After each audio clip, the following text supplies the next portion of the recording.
Thank you. All right. Thank you all. First of all, I have told all these great people that have come out to support what we do here how great you guys are and the fact that you have the ability to do great things. So please do not disappoint me with how you handle yourselves. We have a lot of people that help put this on. For those of you that are new to us, this is called a Juvenile Call-In. We do this several times a year. Today, we are actually very honored to have a local guest speaker, which I'll tell you about here in just a few minutes. But this actually kicks off our homecoming weekend kind of festivities. For those of you that don't remember, Saturday from 11 to 3, we're having a big block party here, so come on out. And then for high schoolers, we have the dance from 7 to 10. So, with that said, here's what I need. And I think everybody in here, you and I, individually, we have good, decent relationships. So what I need to show your respect to our guests is show some respect with regards to keeping your electronics away and give your undivided attention. Because the gentleman I'm about ready to introduce, you're going to look at him and say, just like some of you say to me when you first see me, what does that old white guy know that I don't know? You're probably going to say the same thing about this gentleman when he steps in front of you. But he's got a riveting story, and he is local. Some of you have already recognized him because you may see him. He's a fixture in Hagerstown. Those of you that go down to Wheaton Park and play basketball, I guarantee you've seen him there. Those of you that go to midnight basketball, I guarantee you've seen him there. Okay? So, it's with great pleasure, and here's what we're going to do. These folks that are around at the tables, in a little bit, after our guest speaker gets done, you'll be able to go around and talk with them. They do have some goodies to give you, but also find out what they're about. They are here to support us, support you.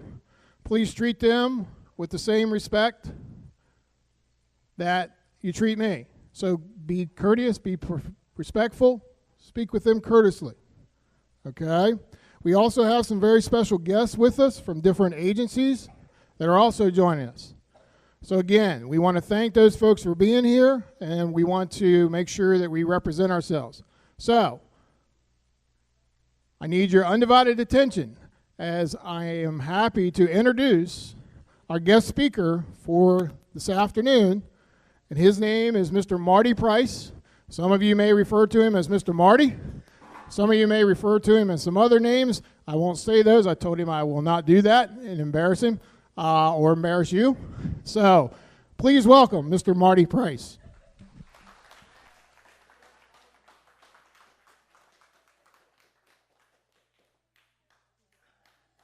Thank you, everyone. First of all, can everyone hear me? I'll be honest, I'm not really digging this microphone thing, but that's the only way you're going to hear me. I'm not really, I guess you could say, like a professional speaker, because for a lot of years, I didn't want anybody to know what I had gone through. And when people did find out what I had gone through, they would look at me and say, "You don't look like you would go through that." And I would say, "What am I supposed to look like?"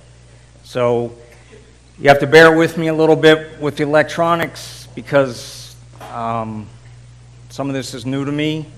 This picture was taken at North High. I was just sitting there and a kid just said, "Hey, Mr. Marty," and took a picture. So I'm going to try to keep this like rolling almost like in a chronological order. And then you guys, if you have any questions, you can ask them. I'm an open book. I'm a licensed therapist. I was a UPS driver for 26 years. And so here we go. All right. So as we started out, I was born in December of 1962. So yeah, I'm almost 56. I am old, so be careful. I was born with a club foot, which means it's kind of like a C, and I was born with interception, which means I wasn't able to hold my food down. So by the time I was 6 weeks old, they didn't think I was going to make it. I have a scar on my stomach about that long. My right foot's a 12, my left foot's a 9.5. I learned to deal with it. So right out of the gate, I just figured out, you know what, this is just the way it handed to me. 2 fingers. All right, in this picture, on the left, that's my 7th grandchild, Cora. And on the right is my oldest daughter, Tara, my mom, Cora, myself, and my youngest daughter, Jenny. And that was taken Saturday, and that was my first selfie in my life. So that was a test in itself. Relax. I was in kindergarten when I had this picture taken. All right, so I was about 4 or 5 years old, because they held me back in kindergarten because, as the report card said, Martin was not ready for 1st grade. So that kind of gives you an idea. So this is where the story starts. At 4 years old, about 5, is the first time I witnessed violence in my life. I'm white, middle class, living in the North End, and everybody sort of thinks that, you know, because of certain places where you live, things are easy.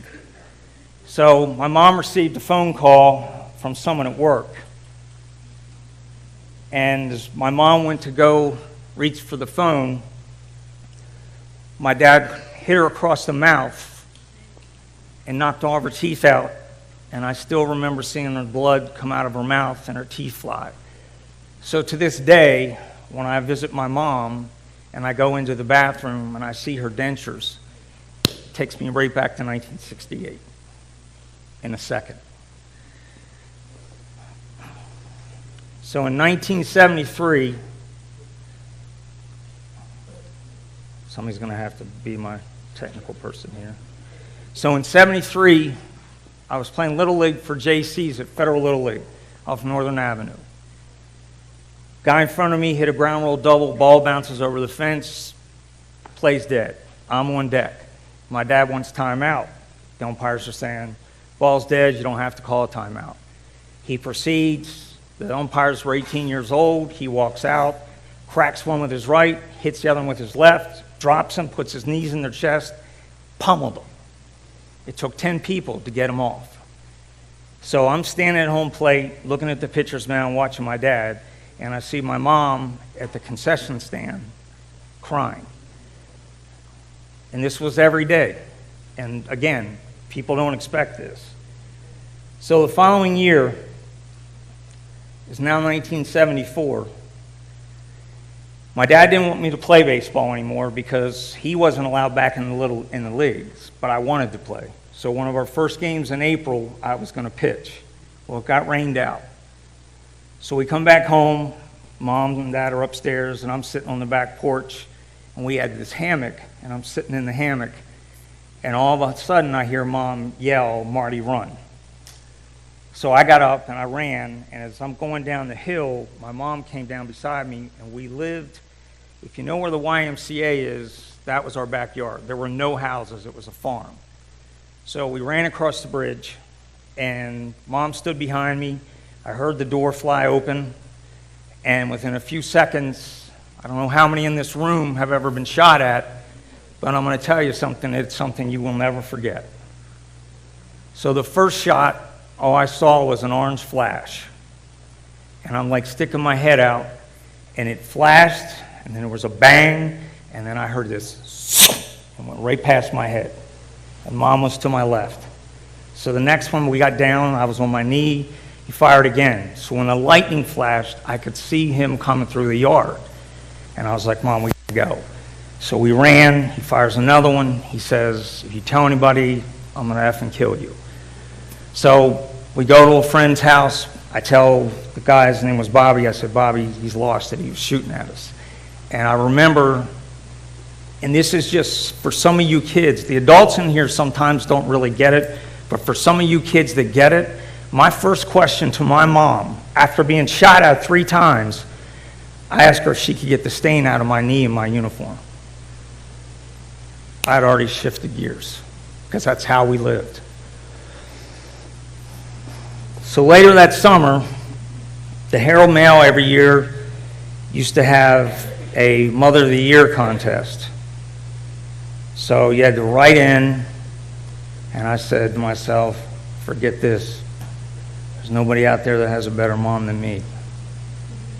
So what I did was I went down to the Herald Mail and I talked to this guy one-on-one, and I told him what we lived with. And she got Mother of the Year.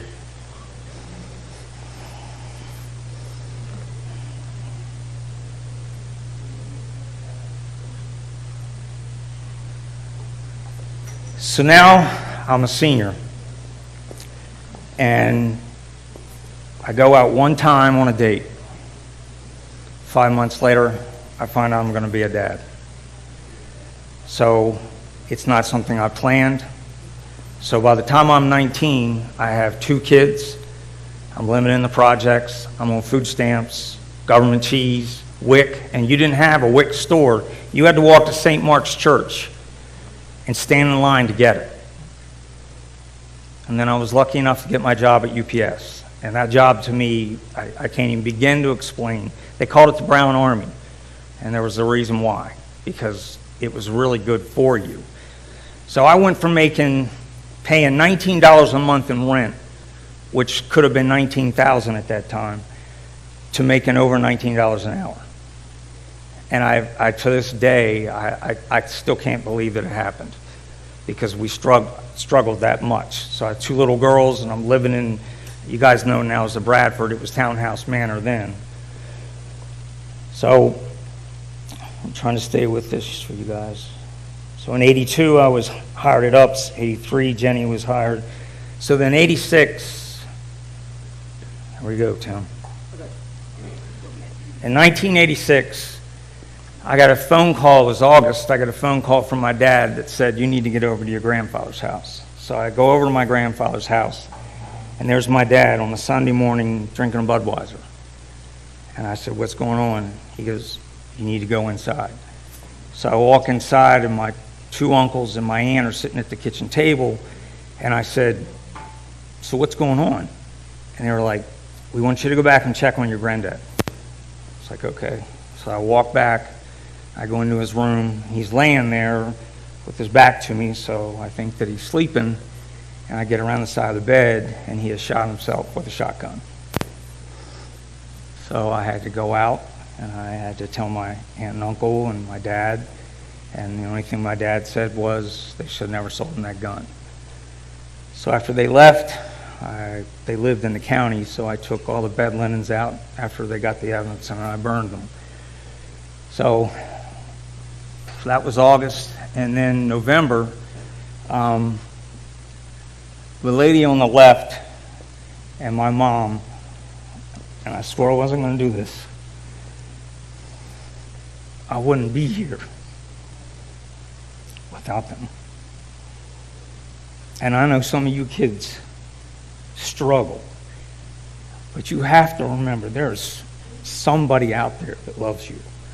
Somebody. And my mom used to drop me off at my grandmother's, which I called malls. And I used to think it was because they didn't want me. But what she was doing was keeping me safe. And it took me a long time to figure that out.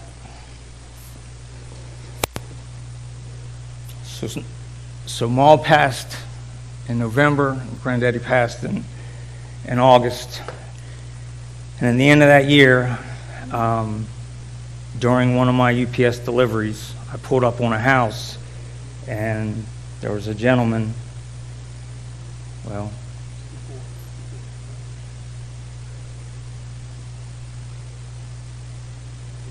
that had a heart attack, and if anybody's ever done it, it happens. It just happens automatically. So I got out of the truck, and this lady's yelling, and I went in, and he was blue, and I performed CPR, and he lived. He lived about 3 more years. And it was kind of ironic. The same year I lost 2 people that I was close to, that I saved somebody's life.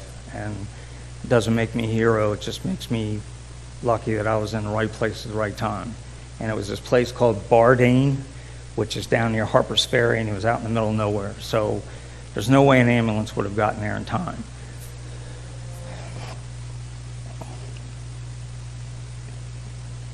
So now as we move forward, it's now summer of '88. and I'm getting ready to leave to go to Ocean City for 2 weeks on vacation. It was my wife at the time and my 2 daughters. And anyone that knows me knows that the clock is ticking, that when I retire, I'm headed to the beach, because that's where my kids and my grandkids live. So my neighbor says, "Your dad's at your house." And I said, "That can't be good." Because my dad and I didn't have a relationship where my dad would visit me, let alone come to my house at 10 o'clock at night. So I walked downstairs, and I said to my wife, I said, "Where is he?" And she said, "He's in Tara's room," which was my oldest daughter, but thank God she was sleeping with her sister in her room.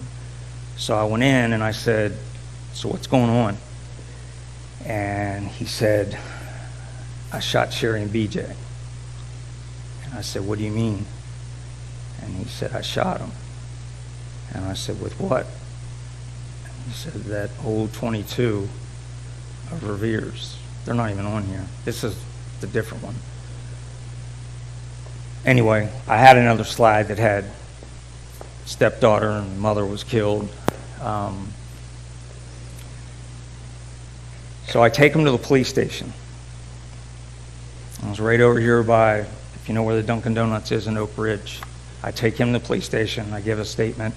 I drive out to Oak Ridge. It's Hickory Lane. And I pull up, and I swear to this day it was like a movie. There was yellow tape. There was a van backed up to the front of the house. There was probably 80 people, fire trucks, ambulances. And I walked in, and they asked me to identify the bodies. So I went upstairs and identified the bodies. And then the very next day, I got a phone call at my house that said, "We're going to do the same thing to you and your kids as your father did to our family." So my neighbor was a state police officer. So I asked him if he would take my girls and my wife, Jackie, to the beach early, and he did. So I slept in my room with a baseball bat and a knife. So it's now February, and the trial started. So I was sequestered because I was the only person that he told. And sequestered means you have to wait outside. You can't go in and listen to anything until they call you. So when I went in, the room was packed. I remember there were 2 classes from HCC. I mean, it's not a, you don't see a double murder in Hagerstown every day that comes from like a white-collar neighborhood. So as I sat down, it was Judge Wright, which is Fred Wright, the older gentleman. He asked me if I was okay, and I said yes. So Janice Ambrose and Ken Long were the state's attorneys, and the first question they asked me is, where did I live and who did I live with? And the second I started saying my daughter's names, I knew that there was no way I could protect them again. Like, it's over. Like, once it's out there on the AP, it's out there. Second question was, Miss Ambrose walked up to me and she said, "Do you recognize this?" And I was just kind of in a fog, and I remember she held up the gun, and it was the same gun that he had shot at Mom and I. And I couldn't talk. And Judge Wright banged the gavel, and he said, "Clear the courtroom." And I bet you I sobbed for 20 minutes. I just couldn't hold it anymore. At that point, I hadn't even cried because I didn't know what to do. So he ends up getting found guilty of 2 second-degree murders, and so it's basically 60 years. First time he came up for parole after 15 years, because you're eligible 1/5 of your time. So the first time he comes up for parole, Judge Boone was the judge, and he said, "Are you ready to proceed?" And my dad turned to Judge Boone and said, "I'm talking to my GD lawyer." So Judge Boone sat back like, "Okay, take all the time you want, because you're not coming out." And it's been 30 years, and this is the kind of dad, some of you guys, I get it. You've never met your parents, and ladies. I went to visit him Sunday for the first time in 3 years. I was there by 8:30. He's been at the penitentiary in Baltimore. He's been at RCI, MCI, MCTC, and he's now at WCI. So I get there, wait 45 minutes. He's got a lot of health issues. I finally woke up. I said, is he able to see anyone? And they said, hang on. And they checked back, and he said, tell him I'll be out when I finish my coffee and my paper. So I left. So it's just, sometimes it's never going to change. But you know something? He may not be a good father, but I can do the best I can do to be a good son. And that's kind of what I made up my mind to be.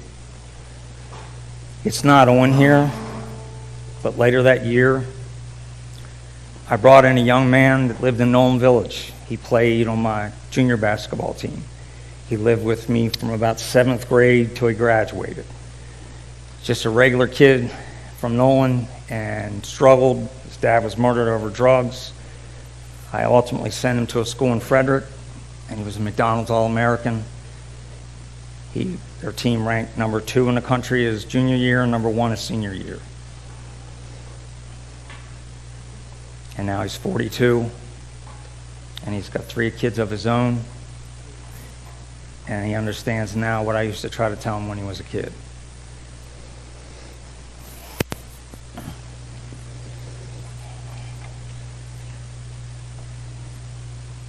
So in 99, because I don't think it's the right thing, in 1999, I had kind of an epiphany. When I worked at UPS, one day there was a beeper going off. If you've ever been near a UPS truck, they beep. And I couldn't get the beeper to stop. And it reminded me the night that I had to go to the house to identify the bodies. So it kept going off and off and off, and I finally stood up on my seat and I stomped it with my foot that was probably this high, came down about that high.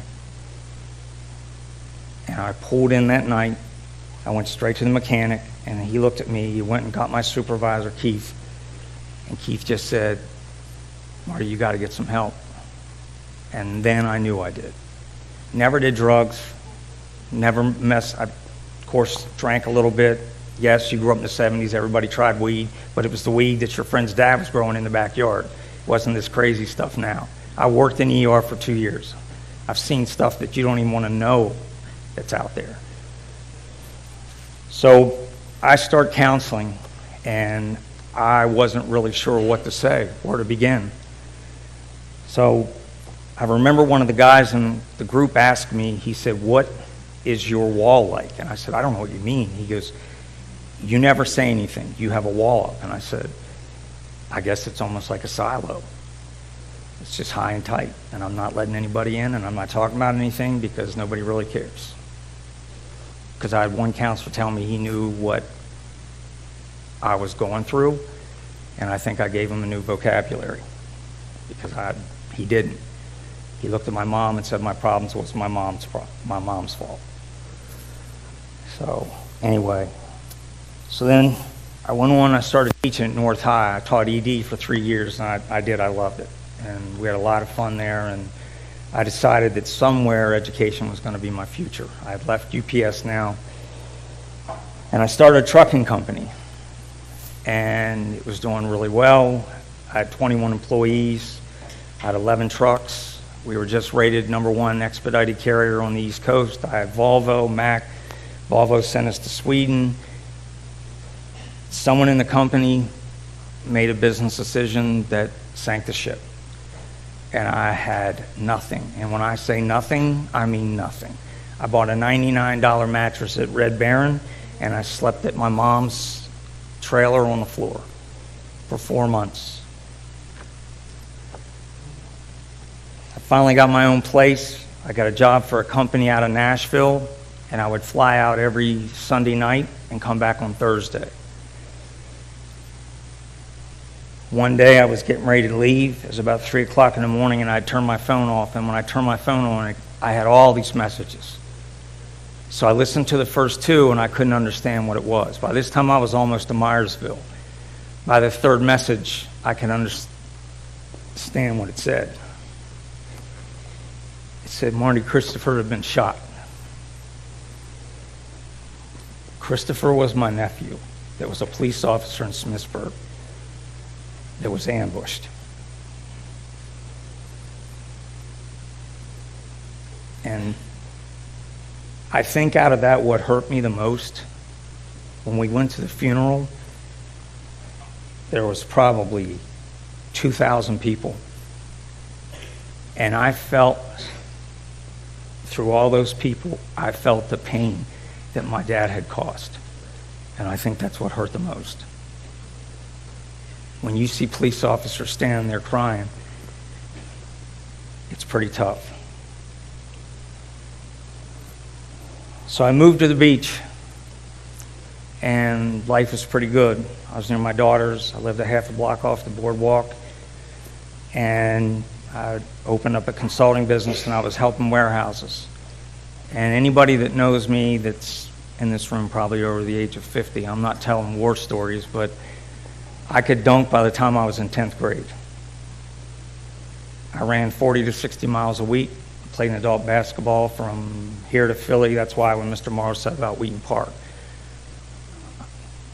So basketball to me has really been a savior to my life. It's a culture. Anybody that plays it, that really plays it, understands it's a culture. So I had my leg crushed. 11 surgeries later,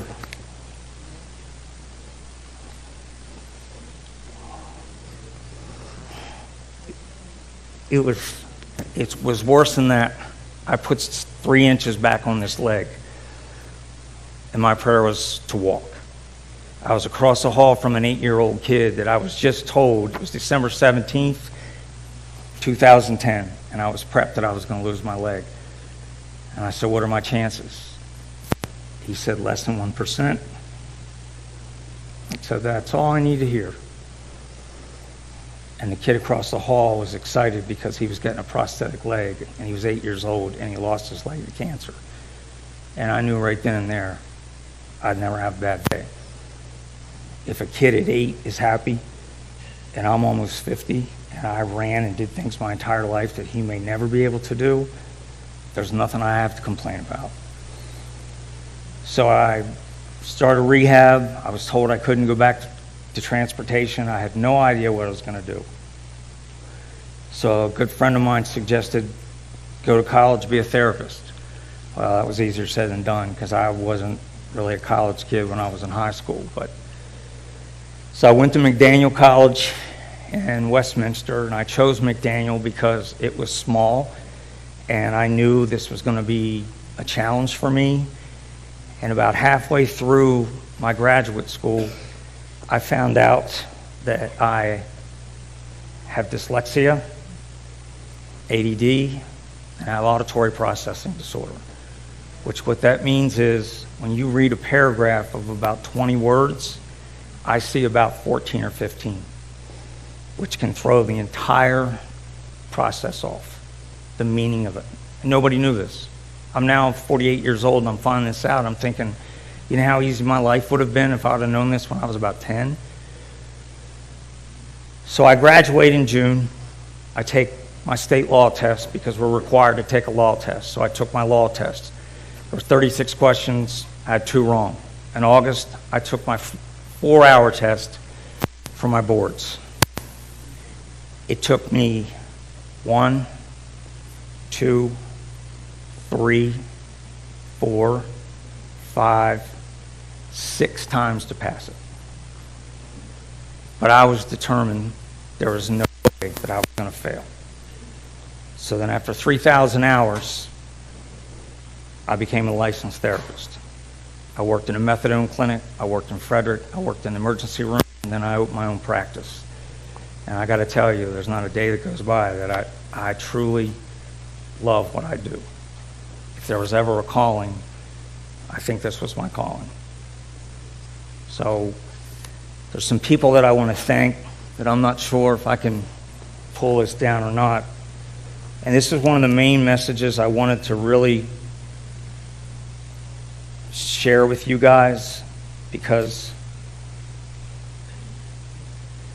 when I grew up, I lived in a neighborhood that when things would go wrong, people would kind of turn their back on you. So the people that didn't turn their back on me, I never forgot and I never will. I had neighbors, I don't see them on there. I had neighbors. A neighbor named Dr. Brish. Some of you have probably heard of the planetarium. Some of you have probably heard of the library out at HCC, but I remember Dr. Brish smoking a pipe with a flat top that used to look at me and say, "Marty, you're a good kid, let's keep it that way." Second person on that list was Richard Wisner. Excuse me, Byron, if you guys would. Malachi. The second guy on that list was a gentleman by the name of Richard Wisner. His nickname was Buzz. I never called him that, but he was like a surrogate dad to me. Some of the people who have been in the board for a while probably know who Mr. Wisner was. He was a man that cared deeply, didn't have a lot to say, but you got the message loud and clear. The third person that I have to thank is the gentleman by the name of Ken Long. Ken Long is a retired judge. How I got to know Ken Long was when I was in 10th grade. He and my dad went away for alcohol rehab. And when they came back, you can see the crossroads. Retired judge, double homicide. And there have been many a days that if it wouldn't be for Ken Long, and I know this name's going to ring a bell, and Prince Young, I don't know what I would have done. And then the last three is when I was taking my tests, I struggled because I heard the voices that we all hear. I'm dumb, I'm stupid, there's no way I can ever do this. And I had a person in my life that was a widow, had triplet boys, and was battling breast cancer.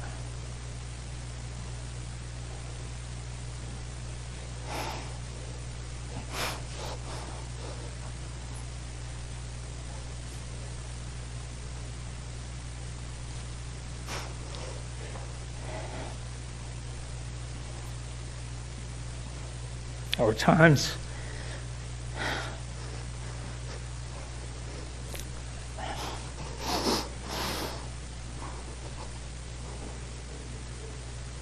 I didn't do a very good job to support her because I didn't know how. Death to me was just black and white because that's all I knew. You know, somebody that died. To watch somebody possibly die, I was scared. I have 3 boys, lost their dad at 7, and their mom's potentially going to die when they're 16. I didn't know what to do. So I ran around town scurrying, doing everything I thought I could do to help. And there were times I think she just wanted me to sit there and be there and without saying a word. So I'd like to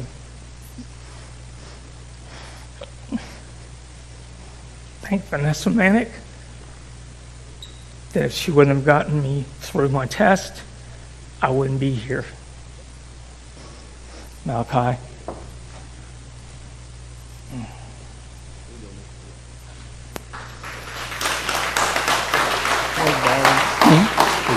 Byron's not sure what You'll see. The second person is to my sister Karen, that not only did she teach me perseverance, but to watch somebody lose a child in any facet is difficult. But to see it the way it was done, and then trials and newspapers and nosy people, whatever you want to call it, it was tiring. But I watched her persevere. And I always could count on her every year at Thanksgiving and Christmas to call me to make sure that I had a place to go. So I want to thank Karen for probably teaching me the understanding of family. Thank you.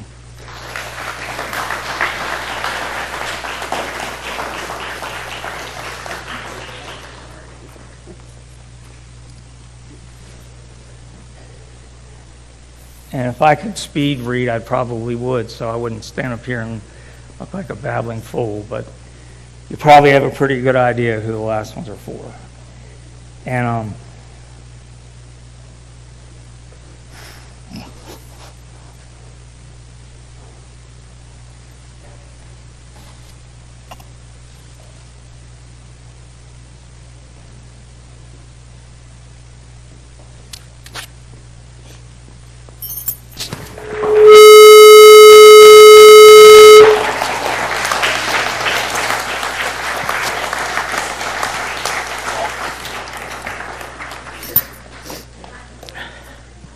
that was nice.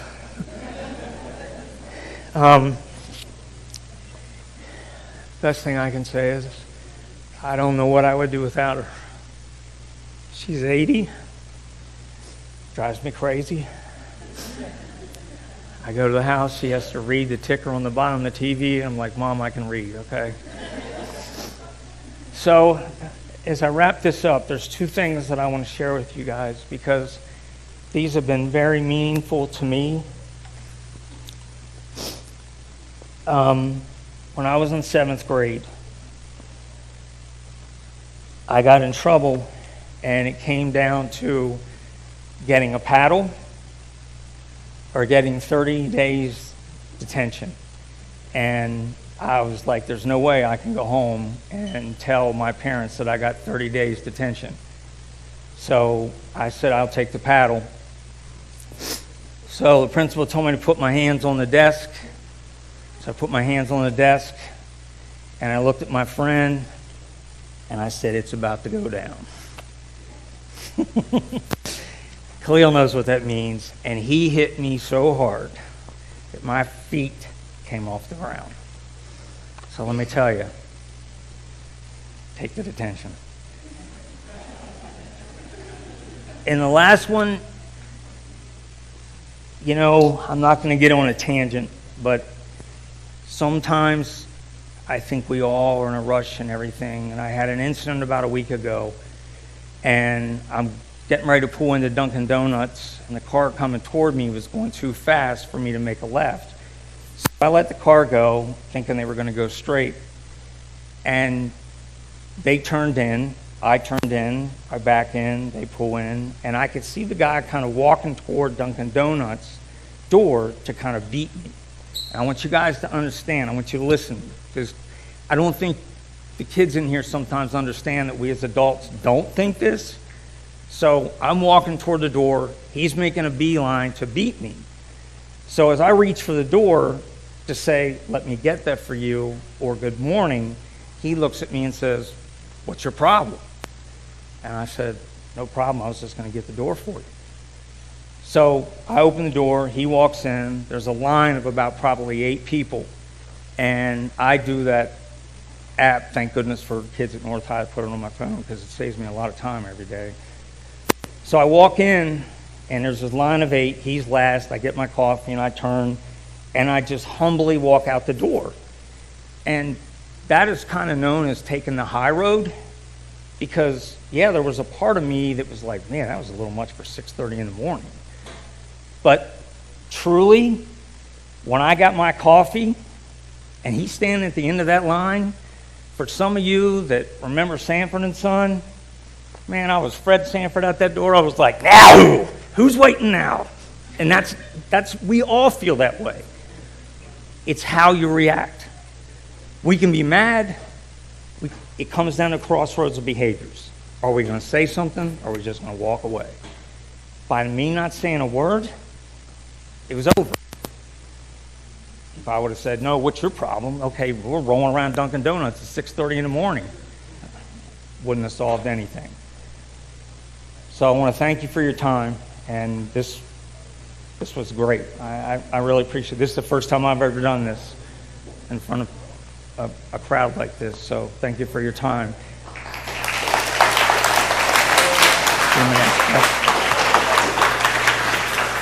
Is there enough? Is there? Okay. All right, just real quick. I ran this by because I want to keep us on a time frame here. Does anyone have any questions? And don't be shy. You can ask me anything you want to ask me.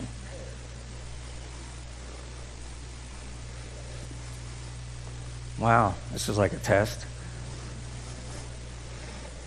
Ashley?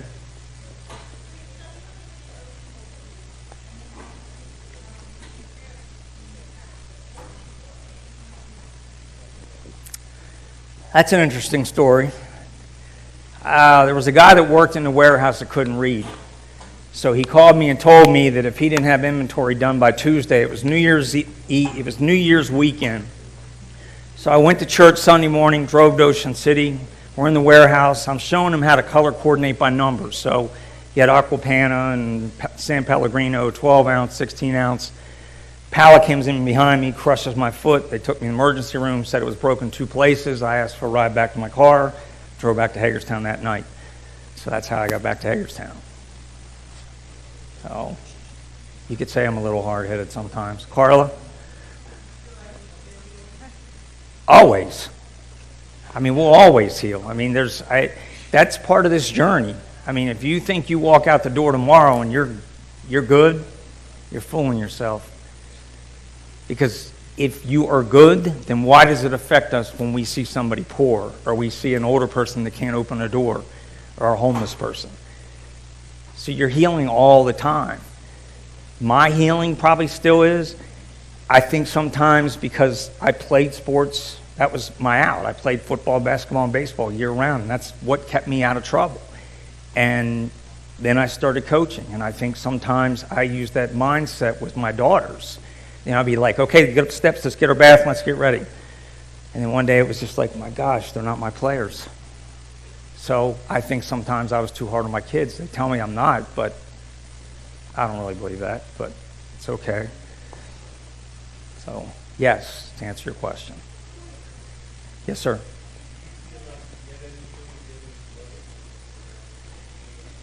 You know, you kind of switch hats. Yes, it's a good feeling when you can help other people, but if you really are professional enough, you recognize this is not about you, because most people that I see, there might be similarities, but nobody's the same, not even close. You know, you have girls that have been through this and adults have been through this, so no, if I looked at every client to get something out of it, then I'm in the wrong business, because that would be really selfish. So, anything else? Yes? You kind of alluded to was drinking a factor in the home of your father, and did you ever believe it was your fault or something you could fix? Well, that's a good question, because my philosophy as a therapist, you cannot fix mental health. You just... Let that piece of you go. When you were a child and young, this was happening to you, did you try and take on the parent for your sister and for your protector of your mom? Did you believe it was something you could, it was your responsibility to control and try and fix? Honestly, never thought about it. It was life or death. I mean, I don't mean to sound that to be dramatic. Anybody that knew our situation, you never knew if you were going to live or die. If I saw his car at the house, I used to go to Potomac Heights Elementary School and hide, and I'd wait till he'd leave, because I knew if I came home, it was going to be something. Like his hello is, he would just take his fist and punch me in the head. I even had tests for TBI, thinking maybe I had a traumatic brain injury, and that's just who he always was. And still is. So, But alcohol plays a factor in anything. It just exacerbates everything. Anyone else? All right, Mr. Morrow, it's all you. All right, once again, let's thank Marty for coming in and speaking.